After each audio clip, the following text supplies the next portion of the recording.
My name is Marion Lewis and I'm 60 years old. I never imagined I'd be telling my story like this. My voice trembling, my chest tight, my memories shaking loose one by one like old photographs falling from a broken album. Everything I believed about family, about motherhood, about the people I raised with my own hands, all of it shattered only 3 days ago on a cold cliffside in northern Oregon. 3 days ago my own son, Evan, along with his wife Lena, tried to kill me and my husband. They pushed us off a cliff that towered over the roaring Pacific Ocean. As I lay at the bottom of the ravine, broken bones screaming inside my body, blood soaking my shirt, the sound of waves crashing somewhere beneath me, my husband whispered something in my ear that froze my soul. "Marion, don't move. Pretend we're dead." Those words, shallow, desperate, full of a terror I had never heard from him before, cut deeper than the rocks that had torn through my skin. But even worse than the fall, even worse than the betrayal, was the truth my husband would confess to me hours later. A truth he had buried for 25 years. A truth about our firstborn son. The son we lost. For decades I believed he died in an accident.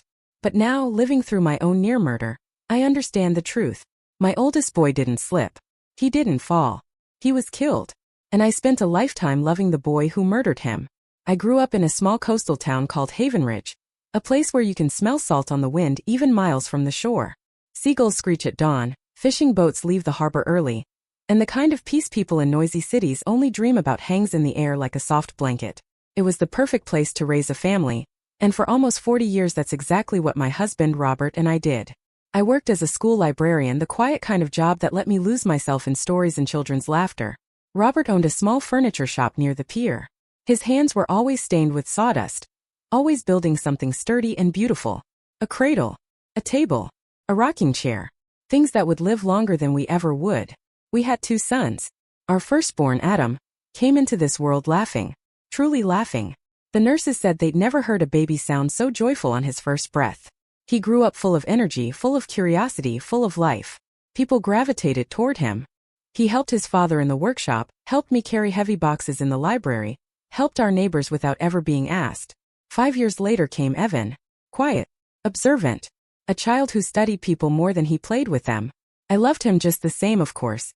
A mother's heart doesn't have compartments. But he was difficult to read. Sometimes I'd find him staring out the window for long stretches of time. Not sad, not angry, just watching, thinking, calculating. I used to tell myself that was just his personality. Now I know better. Back then our life was simple, peaceful.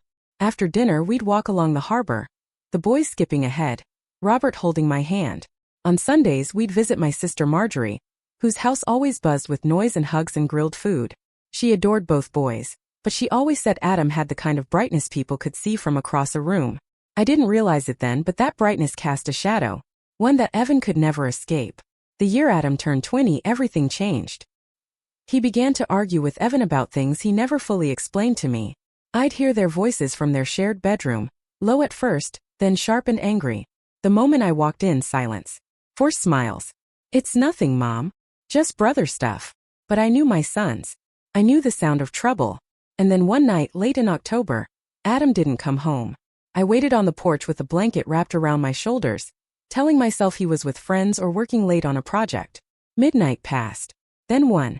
Then 2. Every hour swallowed a piece of me. Robert gathered neighbors and went searching in the cold mist that rolled in from the ocean. I remembered watching the beams of their flashlights cutting through the darkness and thinking, nothing bad can happen in a town like ours. How naive I was. At dawn they found him. At the bottom of a rocky gorge near the cliffs. The police ruled it an accident. They said he probably slipped while walking the trail after dark. I never questioned it. A mother's heart doesn't want to believe in monsters. Especially not monsters living under her own roof. At Adam's funeral, I wore the same black dress I'd worn at my mother's funeral years earlier. I don't remember much. Just the sound of rain hitting umbrellas, the smell of wet grass, and the weight of my grief crushing me so hard I could barely breathe. What I do remember, because it haunts me still, is Evan's face. Not crying. Not trembling. Just calm. Too calm. I told myself it was shock. I told myself he was grieving differently. I told myself anything that made it easier to believe he was innocent. The years that followed were blurry, but eventually life stitched itself together again. Evan became more affectionate, more attentive, more helpful. He brought me flowers, walked me home when the weather was bad, helped Robert in the workshop. I thought he was trying to fill the void Adam left behind, but now I know what he was really doing. He was perfecting the mask he would wear for the next 25 years. He married a woman named Lena. She was polite, soft-spoken, and carried herself with a sweetness that made me think she was a blessing. She called me Mom, hugged me every holiday, brought gifts for no reason. I didn't realize that her sweetness was an act, a carefully practiced performance worn like perfume. Together, Evan and Lena had 2 children, my grandchildren, 2 little souls I adored more than anything. Their laughter brought life back to our home. For a while, I believed happiness was possible again. How foolish I was. 6 months ago, everything started to unravel. Robert and I decided it was time to update our will. After years of saving, living simply, and working hard, we had accumulated a retirement fund, our house, and a small piece of land my parents left me. Nothing extravagant, but enough for our old age, and enough to pass down to our grandchildren someday. When we mentioned this to Evan and Lena, they reacted with an enthusiasm that, at the time, felt loving. "Mom, Dad," Evan said, smiling too wide. "You're not getting any younger. It's smart to arrange your affairs." Lena held my hand and said in her soft, velvety voice, "We just want to make sure you're taken care of." Looking back, I can't believe how blind I was. They came with us to the lawyer, an old friend named Walter Green. And there, in that office smelling of paper and lemon polish, Evan suggested something that made my stomach twist. "Maybe it's easier," he said casually, "if you just make Lena and me your sole heirs. We'll handle everything for the kids when the time comes." It sounded reasonable, logical, but something in the way he said it felt rehearsed. Robert, ever the trusting one, didn't see any problem. I did. A small cold whisper inside my chest said something wasn't right. But I ignored that whisper. Because he was my son. Because I wanted to believe him. So we signed the papers. From that moment on, nothing was the same. They started visiting more often, but not for family. They inspected the house, questioned our expenses, suggested selling our home before something happens, and even pressured us to let Evan manage our finances. Every time I hesitated, I saw a flicker of irritation in Evan's eyes. A flicker I had seen once before, the week Adam died. I didn't know it yet, but the storm had already begun. And the cliff, the same kind of cliff Adam died near, was waiting for me. I remember the morning everything tipped from uneasiness into fear. It was early, the kind of quiet hour when the sun hasn't fully pushed through the clouds and the world feels half asleep. I was in the kitchen making tea when my phone buzzed on the counter. It was Evan. His voice was unusually cheerful, too bright for that hour, almost forced. He asked if he could take us out that weekend, just me and Robert. "A little nature getaway," he said. "You both need fresh air." I thought it was sweet at first. But then he mentioned the location. A cliffside hiking trail 3 hours from Haven Ridge. The same rugged coastline where the wind howls against the rocks and the waves crash so violently, you can hear the ocean growling from miles away. Something about it sounded wrong. I asked him gently why that place. He said something about wanting a quiet spot and a simple walk. But Evan has never liked hiking. Never liked the cold. Never liked nature, really. He was always an indoor person. And yet now he insisted. Before I could ask more, he said Lena would stay with the kids. "It'll just be the 3 of us," he said. Like old times. But old times never included cliffs or remote places or Evan initiating any sort of family trip. For the rest of the day, my stomach felt heavy, as though I had swallowed something sharp. I tried brushing it off. Mothers worry too much, I told myself. Maybe he genuinely wanted something peaceful. Maybe he was finally trying to reconnect after months of tension. But that whisper inside me, the one I had ignored for decades, it had grown louder. That night at dinner, Robert placed his fork down and said what I had been too afraid to say. "I don't want to go." His face was pale, his hands trembling slightly. I stared at him, shocked. Robert was not a man who worried easily. He was steady, calm, rational. If he was afraid, then something was deeply wrong. When I asked him why, he hesitated. He avoided my eyes. And then he said words that chilled my blood. "It feels planned.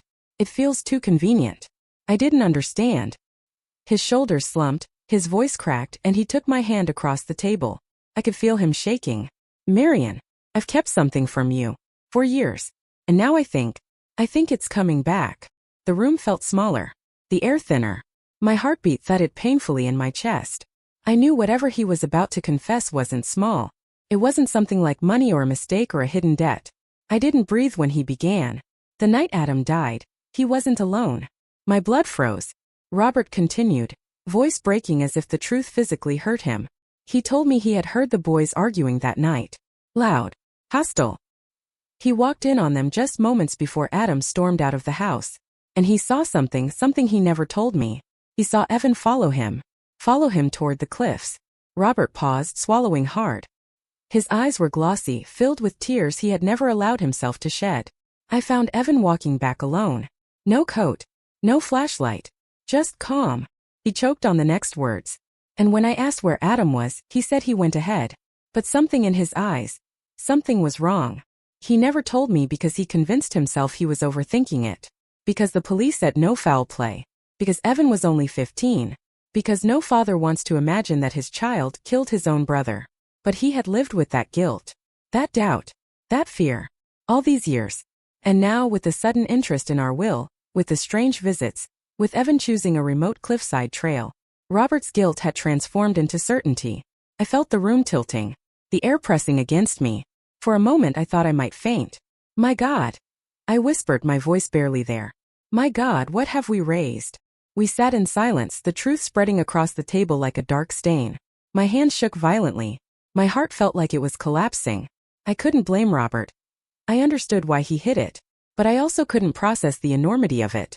All these years I had hugged a murderer, celebrated his birthdays, sewn his clothes, held his children, trusted him with my home, trusted him with my life.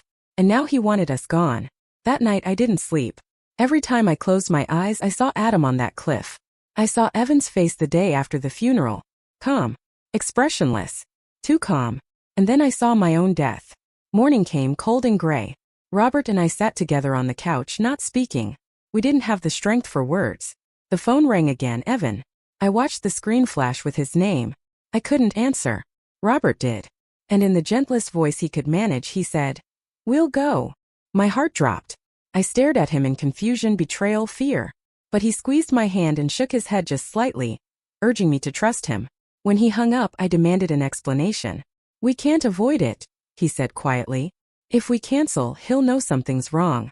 And if he truly intends to harm us, he won't stop.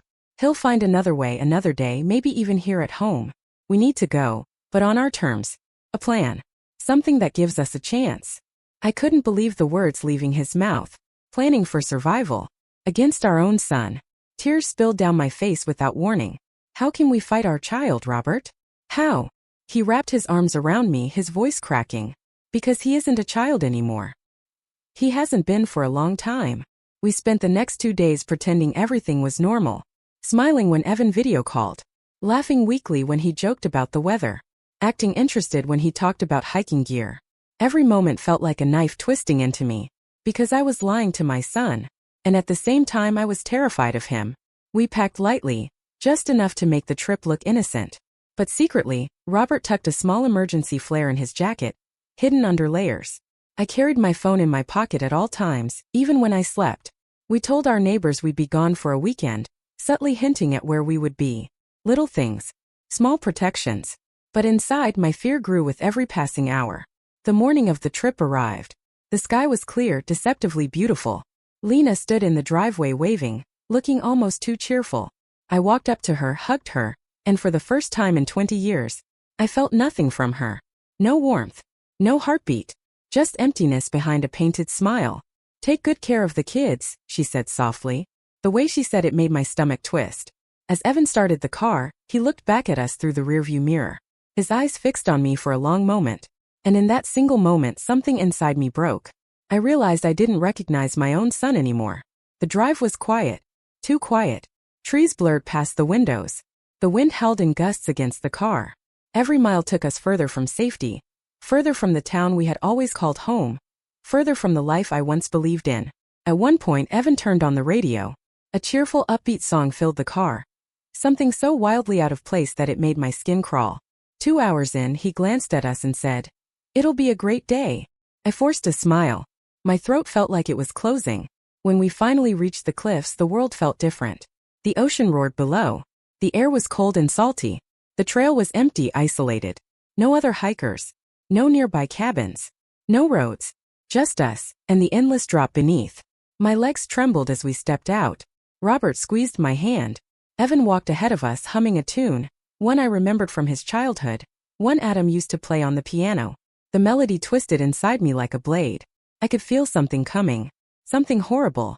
Something final. And that is where the moment began, the moment that would determine whether we lived or died. The wind was stronger than I expected when we stepped onto the trail. It pushed against my coat, threading through my hair like cold fingers, carrying the sharp, salty bite of the ocean. I felt it on my face, stinging my eyes, making it harder to see. Or maybe that was just the fear rising inside me like a second heartbeat. Evan walked ahead, humming softly, hands in his pockets as if this were any ordinary family outing. But nothing felt ordinary. Not the way he moved. Not the way he glanced back at us every few steps. Not the way he took deeper breaths, almost like he was preparing himself, steadying himself for something. I tried to breathe normally, but every inhale felt tight, shallow. The trail curved along the cliff, narrow and jagged, with only a thin rope fence separating the path from the drop.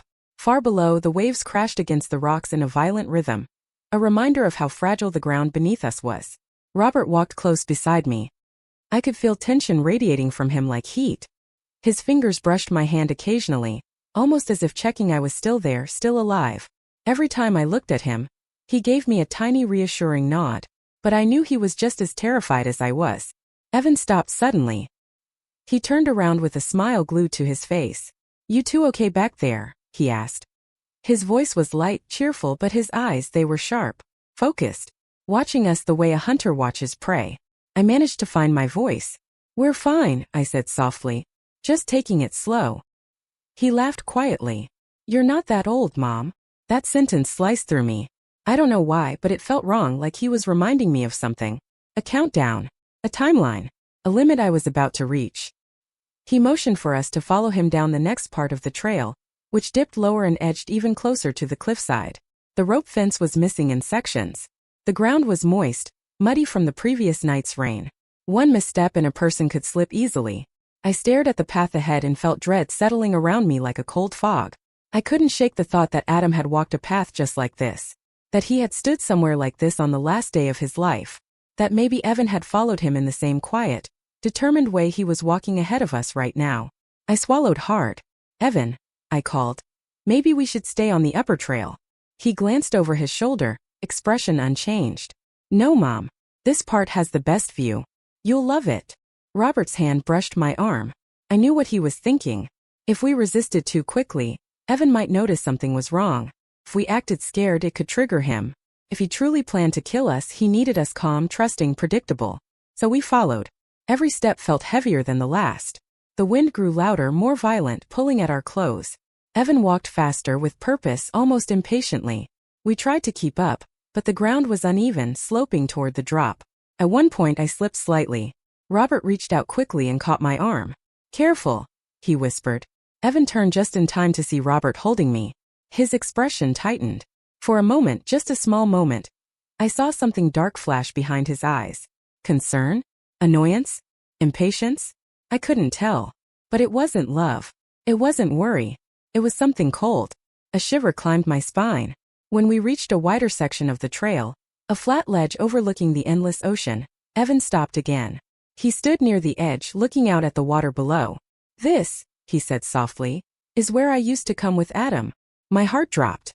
He had never told me that. Not once. In 25 years, he had never mentioned it.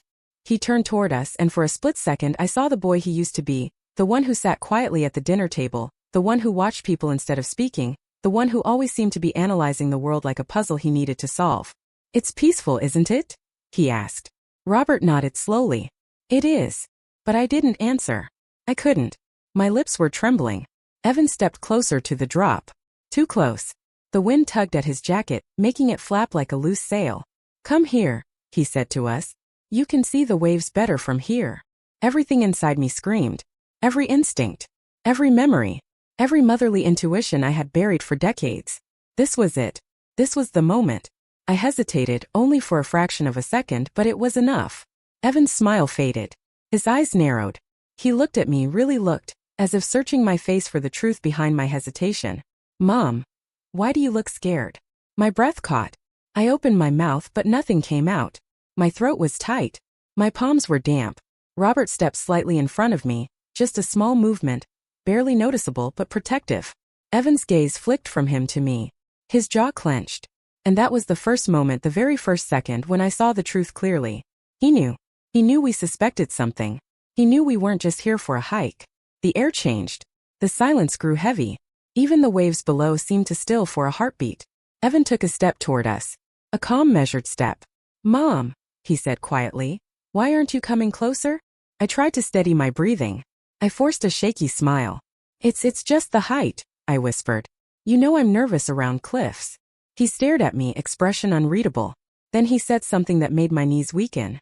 "You weren't nervous when we came here before." My heart nearly stopped. Before? When before? I had never been to this place in my life. Robert's eyes widened beside me. Evan realized what he said and blinked slowly, almost as if calculating how to recover. Then he smiled again, too fast, too forced. "Sorry," he said casually. "I meant when we went on hikes years ago. You weren't nervous then." But the lie hung between us like a storm cloud. I understood then that his mask was slipping. He was losing patience, losing control. Maybe he felt pressured by time. Maybe he sensed we wouldn't go quietly. He stepped closer to us, slowly, deliberately. "Come on," he said softly. "Just for a moment. You'll love the view." Robert's hand tightened around mine. His thumb pressed hard, an unspoken signal. "Not yet. Not yet. Wait." Evan extended his hand toward me. It wasn't an invitation.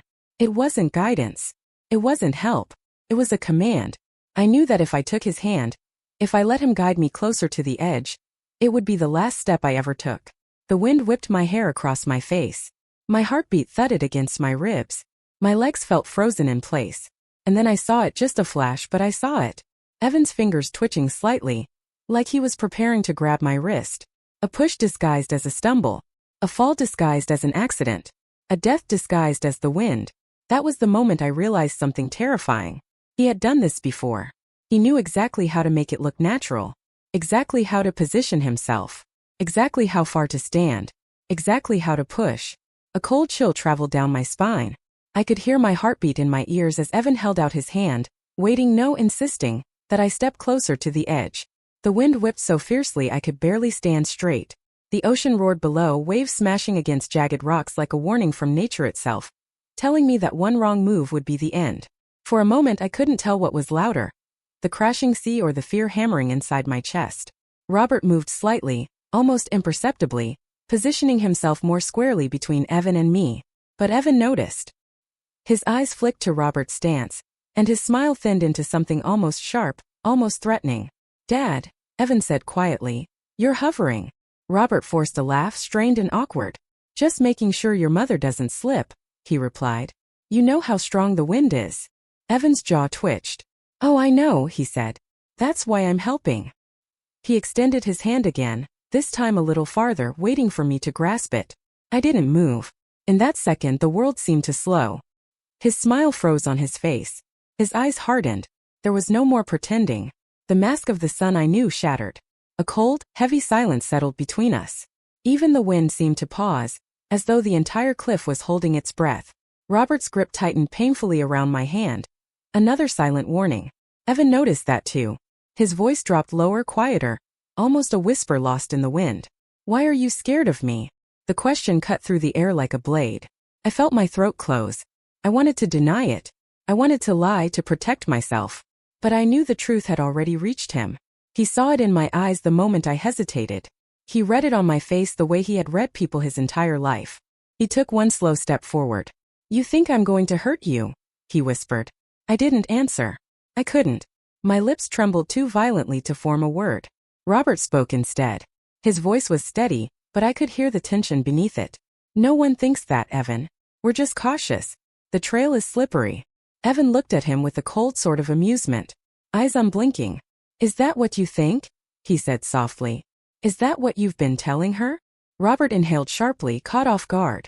Evan continued walking toward us, slow and deliberate, closing the distance inch by inch. I stepped back instinctively, but the ground behind me sloped downward and I felt my heels skid on loose gravel. My heart lurched. Evan noticed. His pupils dilated, dark and wide. "Mom," he said, almost gentle, "don't back up. The edge isn't stable." Something in his tone was wrong. Too calm, too soothing, the kind of voice someone uses when coaxing an animal into a trap. Robert instantly stepped in front of me. "Enough," he said, voice firm. "We're staying right here." The way Evan looked at him then, I will never forget it.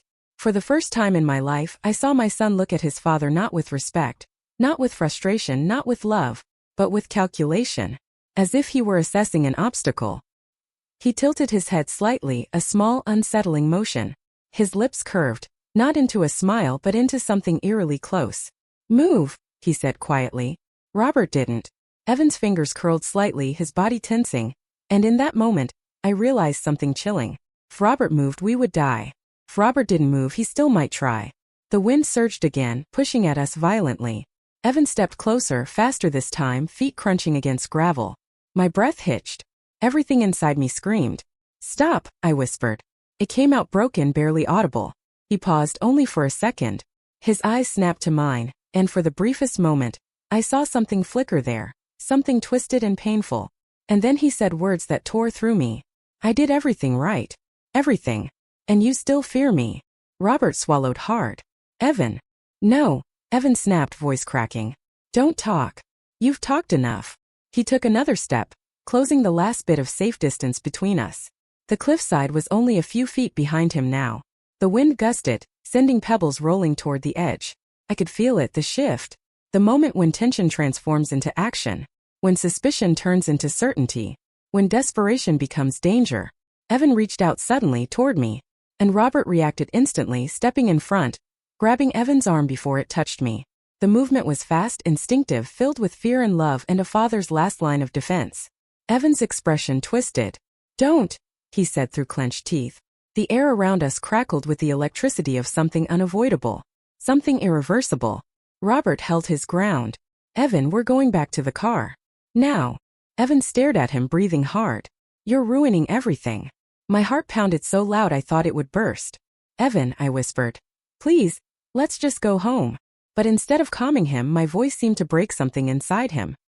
His eyes glistened, not with tears, but with anger so deep it looked like grief twisted into something monstrous. "I loved you," he whispered. "I did everything for you. And you always loved him more." My breath caught painfully in my chest. He meant Adam. The cliff, the fall, the argument, the years of silence. It was all unraveling. Robert tried again. "Let's talk in the car." "Not here." But Evan shook his head slowly. "No more talking." Then, in one fast, shocking movement, he shoved Robert. It wasn't a stumble. It wasn't an accident. It was deliberate. Robert slid back on the loose gravel, barely managing to catch his footing. I screamed his name, grabbing him before he could fall, my knees shaking so violently they almost gave out. Evan's chest rose and fell, his breathing ragged. And that was when I understood something horrifying. This wasn't hesitation. This wasn't uncertainty. This wasn't a moment he regretted. He had been waiting for the opportunity. And now he had taken the first step. Robert steadied himself, pulling me behind him with one arm, his posture firm and protective. But Evan wasn't done. He moved toward us again. Faster this time, more aggressively, the calm gone, the mask gone, everything gone except raw intent and rage he had carried for decades. "Stay away from her," Robert shouted. But Evan lunged. And in that split second, from the corner of my eye, I saw the exact moment when our son tried to push his own father off the cliff. When Evan lunged toward Robert, everything happened so fast and yet so slowly that it felt like time stretched itself thin, pulling each second apart until I could see every detail with painful clarity. The look on Evan's face, the raw fury twisting his features, didn't belong to the son I had raised. His eyes were wild, his lips pulled into a tense line, and his whole body moved with the single intention of ending something, ending us. Robert stepped back on the unstable ground, his boots skidding on the loose gravel. I screamed his name, reaching blindly, terrified that he would lose his footing again. Evan pushed harder, his shoulder slamming into Robert's chest. Robert grunted, stumbling dangerously close to the edge. The sound of pebbles scattering over the cliffside cut through the wind. They tumbled downward, swallowed instantly by the roaring ocean far below. The drop was so deep that even the stones disappeared before I heard them hit water. I grabbed the back of Robert's jacket with both hands, fingers clenching so tightly that my knuckles burned. I pulled with all the strength I had left, anchoring him with my weight. Evan saw it. Saw me holding Robert, saw me trying to protect the man he was trying to kill. And something snapped inside him. He turned toward me. No hesitation. No remorse. No humanity. I stumbled backward, heart pounding so violently it hurt. Robert pushed between us again, arms outstretched as if shielding me from a knife. Evan's chest heaved, his breathing harsh, uneven. You should have let him fall, Evan hissed. His voice didn't sound like his. It was rough, broken, choked with rage that had been fermenting for 25 years. His lips trembled slightly, not with sadness, but with anger that ran deep, old, and poisonous. Robert spoke firmly. We're leaving. Now. Evan, move. Evan took a small step closer. Or what? You'll stop me. He laughed. A sound filled with bitterness, not amusement. You couldn't even stop what happened to Adam. My heart cracked. Evan, please. No, he shouted. The force of his voice echoed off the rocks, carried across the empty coastline like a warning siren. He pointed at Robert with shaking fingers. He knew, he screamed. He knew what happened that night. He saw us fight. He saw me follow Adam. He never told you. He protected himself, not your precious perfect son. Robert's face went pale, but he didn't back down. Adam's death was an accident, he said firmly. We were told. He lied to you. Evan snapped. You both lied to me. My whole life everything has been about Adam. Even after he died, you talked about him like he was some saint. I could never compete with that. His chest rose and fell quickly, rage shaking through him. You gave him more love. You trusted him more. You smiled more when he was around. I was always second. His voice dropped lower, almost trembling. Do you know what that feels like? To be a shadow in your own home. I felt tears burning my eyes, hot and helpless. Evan, you were never second. You were my son. My baby. He shook his head, laughing that empty, broken laugh again. No. Don't say that. Not now. You don't get to pretend. The wind grew stronger, howling across the cliffside, pushing us sideways. The sky darkened slightly, clouds gathering above us as though nature itself felt the storm building inside him. Robert stepped forward cautiously. Evan, listen to me. That night, I didn't know. I saw you follow him, yes. But I never imagined. You never imagined because you didn't want to. Evan snapped. You didn't care enough to look closer. He stepped toward Robert again, this time faster, more aggressively. Robert braced himself, pulling me behind him completely. Evan reached for him. And then something terrifying unfolded. Evan shoved Robert again. But this time he didn't aim for the cliff. He aimed for me. Robert reacted instantly, twisting his body, intercepting the shove. He took the full force of it, staggering sideways.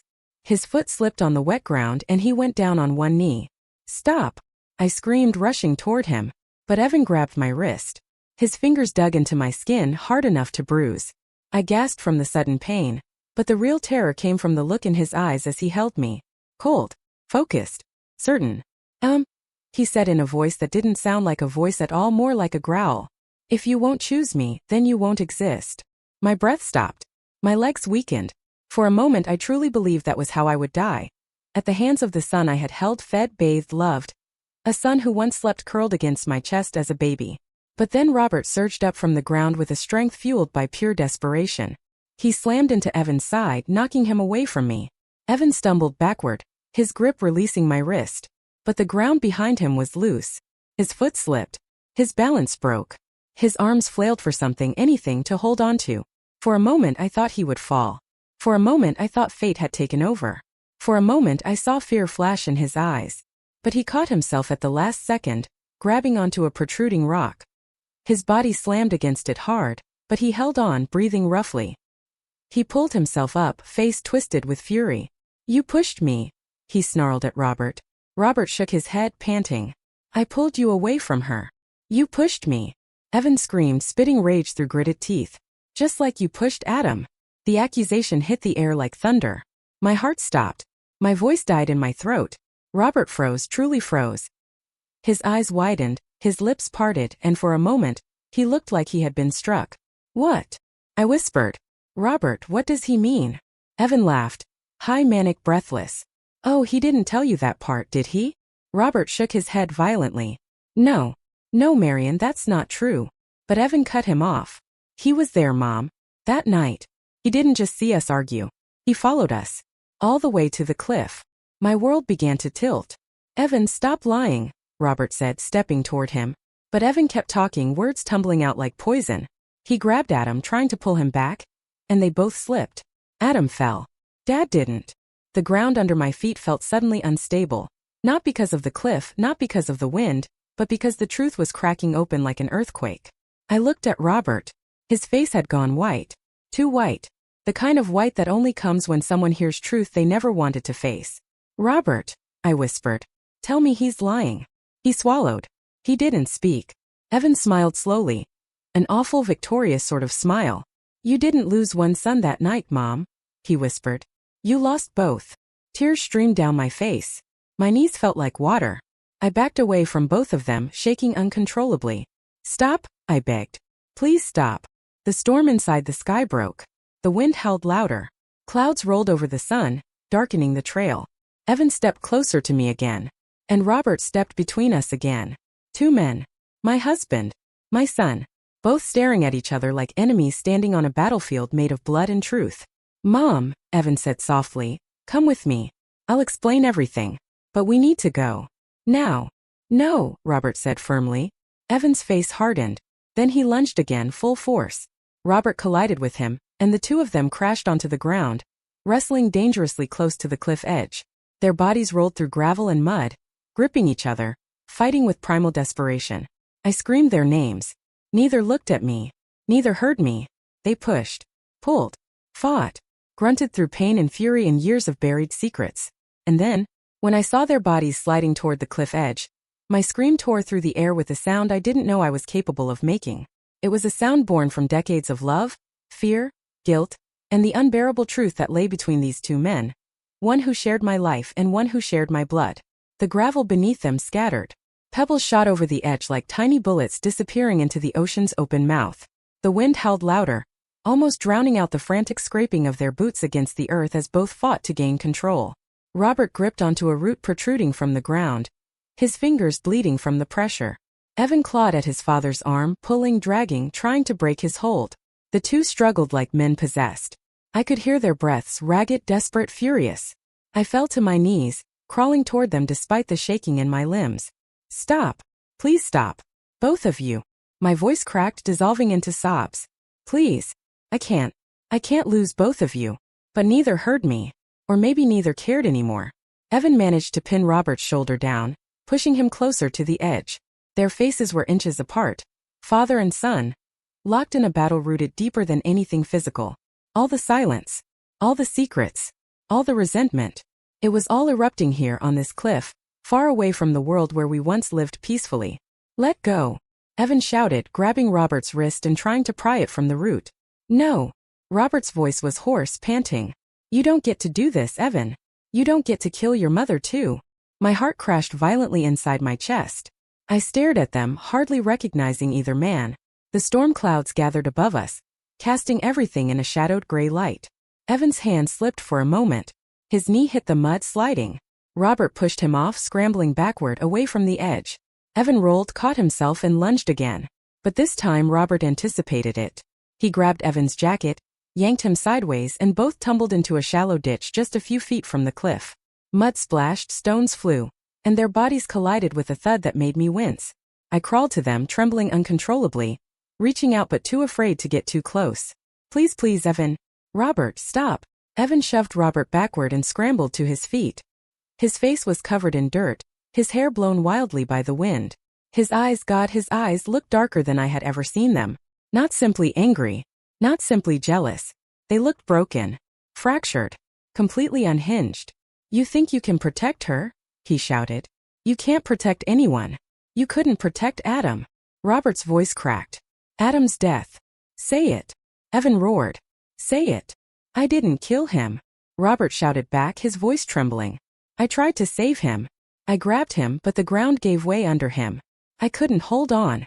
Evan's voice splintered. You let him fall. No, Robert whispered. I slipped too. I would have gone with him. I lost my footing. I couldn't reach in time. The truth hung between them like a ghost. Haunting. Heavy. Unbearable. Evan stared at him, breathing hard, his chest rising and falling rapidly. His jaw clenched. His eyes glistened, not with tears, but with a fury that had been festering inside him since he was 15. You should have told us, he said, voice trembling. You should have told Mom. You should have told me. Instead, you let me live with the blame, the suspicion, the silence. His voice broke. You didn't trust me. Robert's voice softened, pain dripping from each word. Son, I was afraid.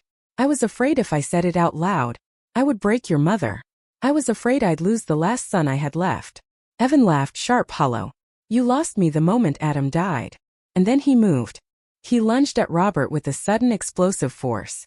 Robert braced himself, but Evan's hands wrapped around his throat before he could fully react. Robert's eyes widened in shock as he grabbed Evan's wrists, trying to pry them away. His face reddened instantly. I screamed, rushing forward. Evan! Stop! Please! He didn't look at me. He tightened his grip. Robert gagged, choking for air, clawing at Evan's hands. His body convulsed with desperation. The sound of his struggle cut through me like knives. I threw myself at Evan, hitting his shoulder, pulling, tugging, anything to stop him. Let him go. I cried. Let him go, Evan. He's your father. He loves you. No, he doesn't. Evan bellowed, eyes blazing. He never did. He loved Adam. Only Adam. He shoved me away with his elbow. I fell backward, hitting the ground hard. Pain shot up my spine. My vision blurred, tears blinding me. But I pulled myself up again, fueled by terror and love and a desperation so intense it felt like burning alive. Robert's gasps grew weaker. His fingers slipped. His body sagged. No! I whispered, horror pulsing through me. No! I grabbed a loose rock from the ground, small but heavy, and struck Evan's arm with it. Not hard enough to injure him permanently, but hard enough to make him release his grip. He cried out in shock and pain, jerking his arm away. Robert collapsed to the ground, coughing violently, clutching his throat. I rushed to him, holding his face between my hands, sobbing. Breathe, please breathe. Oh God, Robert. He coughed harder, painful wheezes shaking his body. His skin was flushed, his eyes watery, but he was alive. Evan stared at me in disbelief. You hit me, he whispered, voice small, wounded like a child. Mom, you hit me. I wiped my tears, shaking, heartbroken.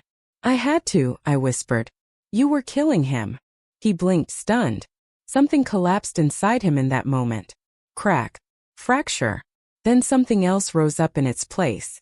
Something even darker. Slowly his eyes shifted, not to Robert, not to the ground, but to me.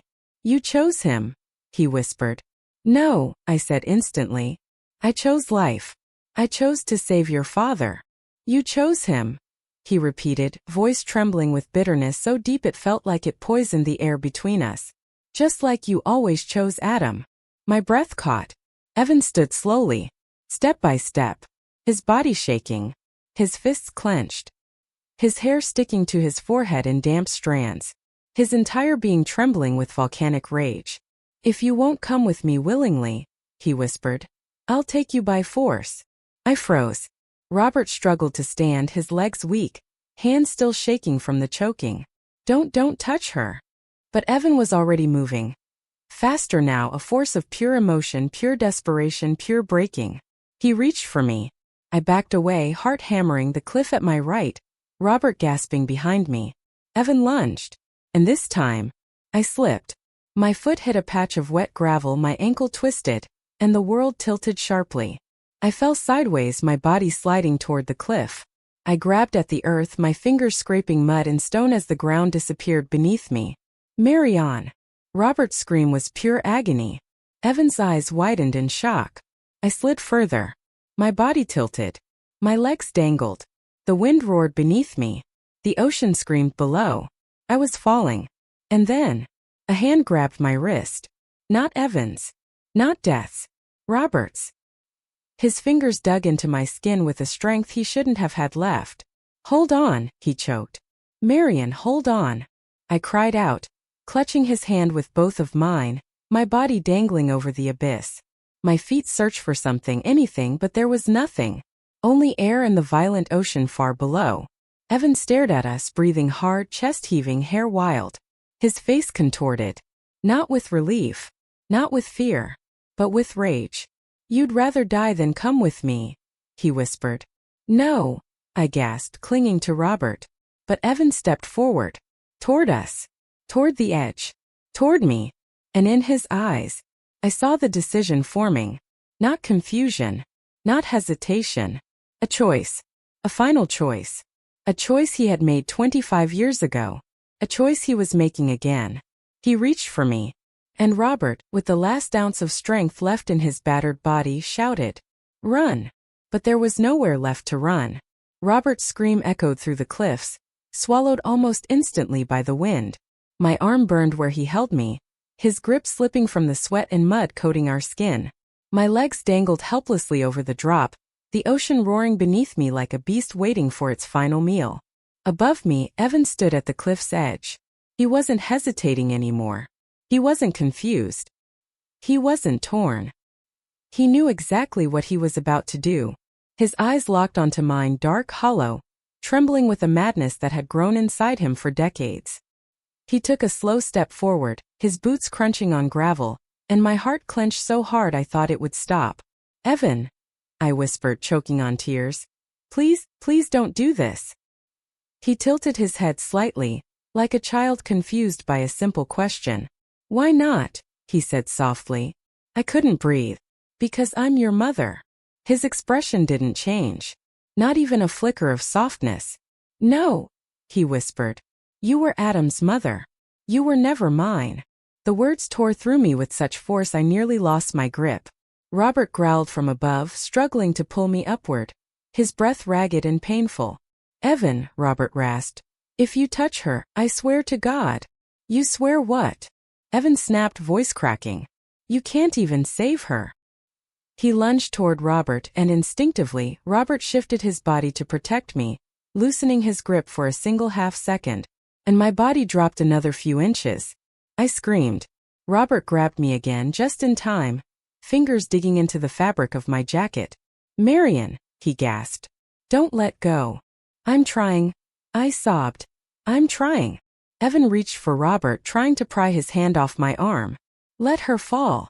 Evan shouted over the wind. "Let her go." "No," Robert roared back, pushing at Evan with his shoulder. Their bodies collided, sliding dangerously close to the edge.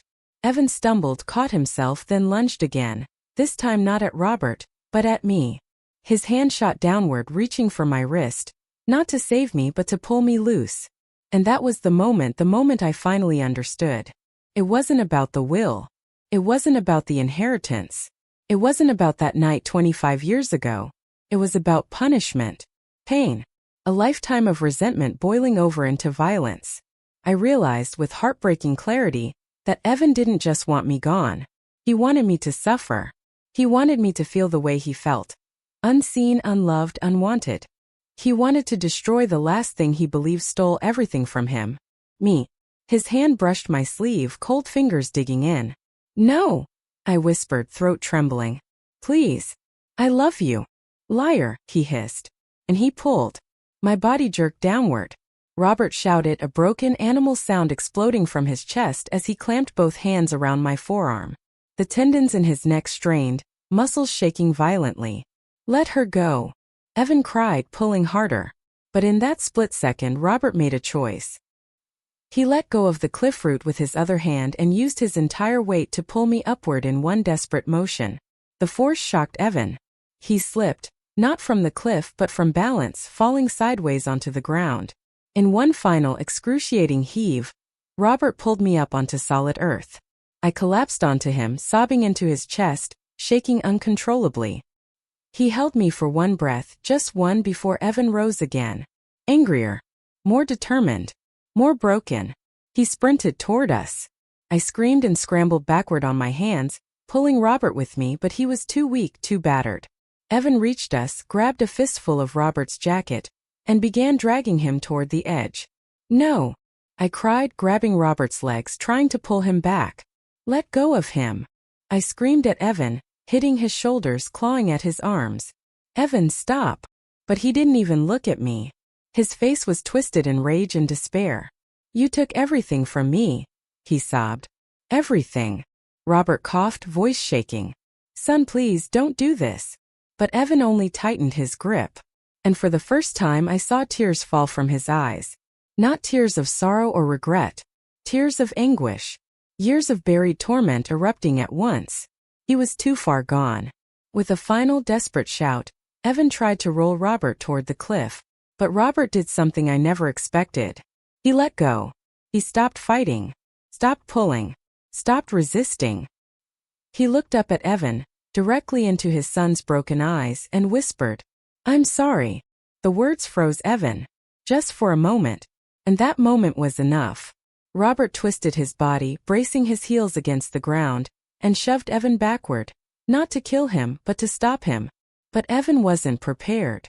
His foot hit a loose stone. His balance broke. His body tilted. And before any of us could react, he fell. Not the way people fall in movies. Not screaming. Not flailing. He slipped. Silently. His body disappeared over the edge with the wind swallowing his shape in a single terrifying second. I screamed so loudly my throat ripped. Robert dragged me away from the cliff as my body lurched forward, instinctively reaching for a son who had already vanished. "No!" I cried, sobbing into the dirt. "Evan! My baby Evan!" There was no sound below. No cry. No thud. Nothing. Only the ocean. Always the ocean. Its endless roar replaced my son's life. Robert held me tightly, his whole body shaking, his breath ragged against my ear. "I'm sorry," he whispered brokenly. "I'm so sorry." We stayed like that for minutes or hours, I couldn't tell.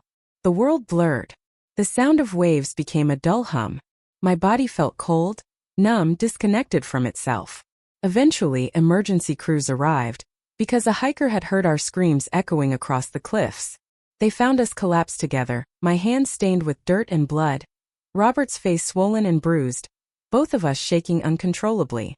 They climbed down the cliff. They searched the rocks, the shore, the hidden crevices. And after hours, they found him. Evan. Broken. Gone. The moment I heard it, something died inside me. Something that will never come back. I cried until my body gave out. Until sound stopped coming. Until breath itself felt like punishment. The officers asked questions. Endless questions.